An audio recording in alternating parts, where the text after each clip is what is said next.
Oi pessoal, tudo bom com vocês? Estamos aqui de volta para mais um episódio do nosso Livrocast, com a história bizarra da literatura brasileira. Esse é o 5º episódio, nós vamos ler o capítulo 4 da parte 1, onde conta aí a parte do descobrimento, a parte da era colonial ali e tudo mais. E tá sendo bem interessante porque estou saindo um pouco daquela bolha do que a gente aprende na escola, que foi Pedro Álvares Cabral e caminha, e fez e aconteceu. A gente já tá, né, pelo menos pra mim, tá sendo bem legal, porque tá abrindo aí minha cabeça, minhas ideias, assim. E é isso que é fantástico, né, quando a gente tá lendo, seja livro de literatura, né, ou no caso isso aqui, que é pra gente ter informações sobre, né, e curiosidades aqui no caso, e eu tô achando fantástico porque, cara, eu nunca imaginei que, tipo, a carta ficou... Eu acredito que eu já teve ter lido algo do tipo, mas não me impressionou tanto como tá sendo agora, com essa experiência dessa leitura agora. Por exemplo, que a carta ficou perdida por anos, e aí só depois, né, e tudo. E teve outras cartas também, como agora eu quero ler a do Mestre João, por exemplo. Agora, o relato do piloto anônimo, esse eu não sei se a gente consegue encontrar, vou tentar. Mas a do Mestre João eu vou procurar, tem já no domínio público, vou procurar. E vou deixar o link aqui também pra vocês, pra quem tiver curiosidade. Tá bom? Tanto do... o que eu encontrar no domínio público aqui, das leituras sugeridas, eu vou deixar nos comentários fixados, tá bom? Que eu acho que é legal. E daí você termina o vídeo aqui e vai lá no link procurar. Belezinha? Vamos combinar assim? Eu acho que daí fica uma coisa mais completa. É uma experiência mais completa. Então, sempre ao final do capítulo, o capítulo sugere leituras, né? E sempre que tiver essa leitura eu vou procurar, né? No domínio público, um link certinho. E aí você vai lá e faz o download, enfim, pesquisa, tá bom? Gente, deixa o like, tá? Compartilha, comenta, se inscreve se não for inscrito, ativa as notificações, aqueles recados básicos. O Pix tá aqui do ladinho, chave Pix, vou deixar aqui embaixo na descrição também. É importante, né? Qualquer quantia já me ajuda pra caramba. Pra terminar finalmente as obras do meu escritório e do estúdio. Que em breve eu vou fazer vlogs mostrando pra vocês o que tá, pra vocês terem uma noção, né? De como que tá. Precisa fazer muita coisa, né? Mas eu vou fazer um vlog depois, mostrando pra vocês, tá bom? Se eu já não tiver feito, tá, gente? Porque como eu tô gravando esse vídeo antes, e talvez eu faça um vlog depois, então eu poste depois, e aí quando vocês estiverem vendo esse vídeo, eu já vou ter feito o vlog. Então, realmente, eu tô, assim, pisando em ovos, não sei. Não sei. Pra quem sabe, né? Pra quem me acompanha, sabe que tempo é uma coisa que a gente precisa cronometrar, que a gente precisa planejar, que a gente precisa organizar. Então, estou gravando aqui esse livrocast, vários vídeos no mesmo dia, então estou falando aqui, mas pode ser que quando vocês estiverem vendo esse vídeo, o vlog já tenha sido postado, pode ser, tá bom? Então, fica aí, entendeu? Essa coisa. Não tem como saber, né? Capítulo 4, gente, olha lá. O nome do capítulo é Poema da Virgem para o poeta continuar virgem. Vamos ver.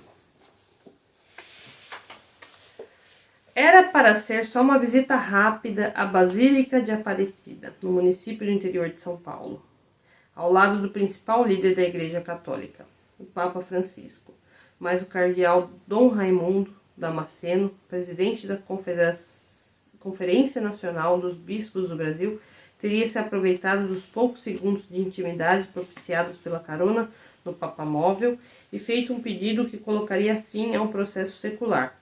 O religioso brasileiro teria solicitado ao pontífice que retomasse a análise da papelada para a canonização do jesuíta José de Anchieta. O encontro aconteceu em julho de 2013, quando o Papa estava no Brasil, por ocasião da Jornada Mundial da Juventude. Ao que parece, Francisco esboçou um sorrisinho diante do pedido e sugeriu que Damasceno escrevesse uma solicitação formal ao Vaticano. Novo no cargo de Papa, ele seguiu o protocolo. Os trâmites foram rápidos e em agosto a carta foi enviada. O Papa também foi ágil e 2 semanas após o recebimento do pedido, teria ligado para o cardeal brasileiro com a grande notícia: o aval para a canonização. José de Anchieta seria canonizado mesmo sem ter 2 milagres reconhecidos, como é geralmente exigido, mas em consideração ao conjunto da obra realizada em prol da difusão do catolicismo.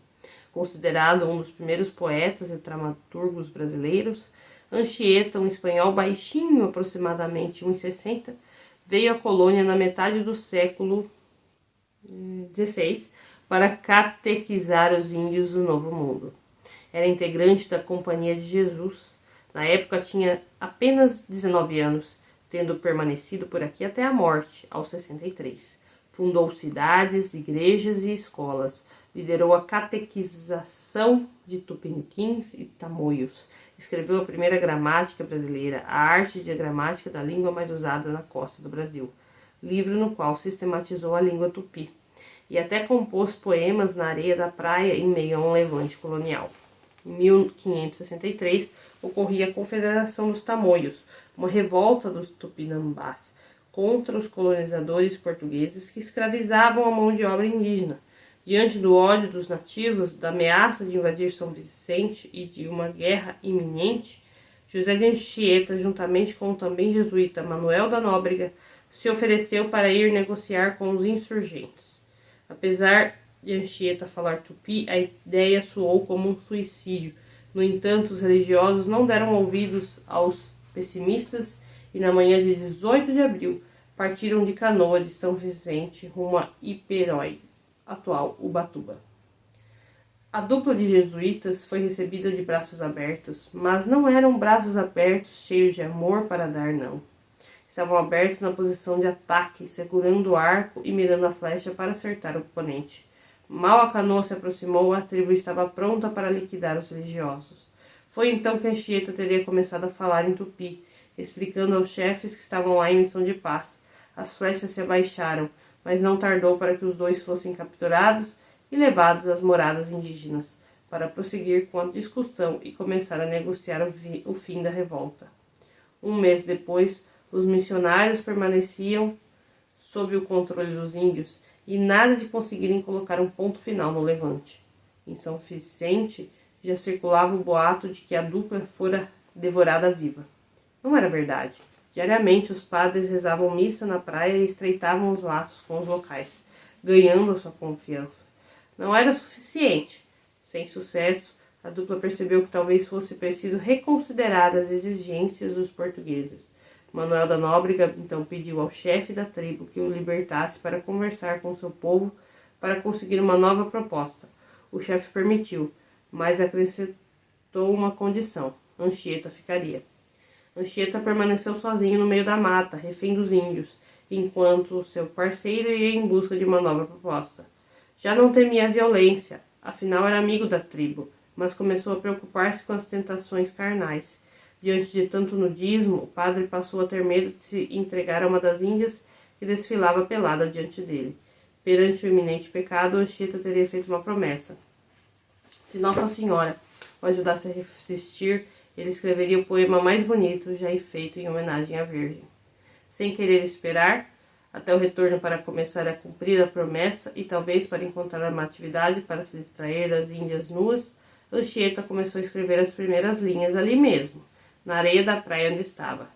Reza a lenda que, à beira do mar de Ubatuba, ele teria criado muitos dos 4.000 versos que iriam compor o poema da Virgem, um dos seus mais famosos escritos, e teria guardado tudo na memória para quando fosse libertado. Valeu a pena.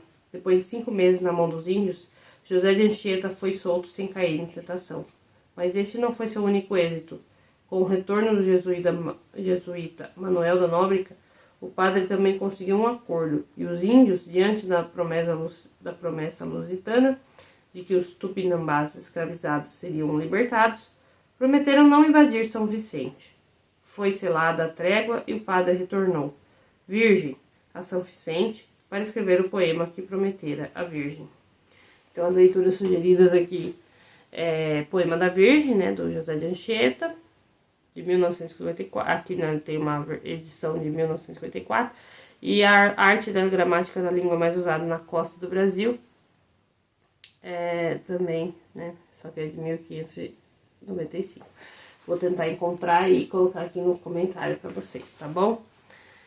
Cara, que história. Então, o José de Anchieta, eu já tinha visto algumas coisas dele, inclusive nos vídeos que eu falo sobre literatura, sobre quinhentismo, eu menciono o José de Anchieta, eu menciono o Manuel da Nóbrega, mas, vou ser bem sincera, não peguei ler ainda o poema incompleto, li algumas partes. Mas é interessante saber que se deu dessa forma, como, né, que se deu o desenvolvimento desse poema. Se deu dessa promessa que ele fez de resistir à carne, né, e tudo mais. Nossa, bem interessante mesmo. Gostei. O que você achou disso? Essa curiosidade. O nosso não, né? Desse indivíduo aí, É isso. Penso que a tendência é a gente ficar cada vez mais surpresa, né? Isso aqui é só o começo, é só a parte 1. Imagina quando entrar naquela coisa mais pegada aí, ó. Vai ser interessante, hein? Eu sei que porque eu já li outros aqui, né, aleatoriamente, que eu gostei bastante. Fiquei bem surpresa também, eu tenho certeza que você também vai ficar.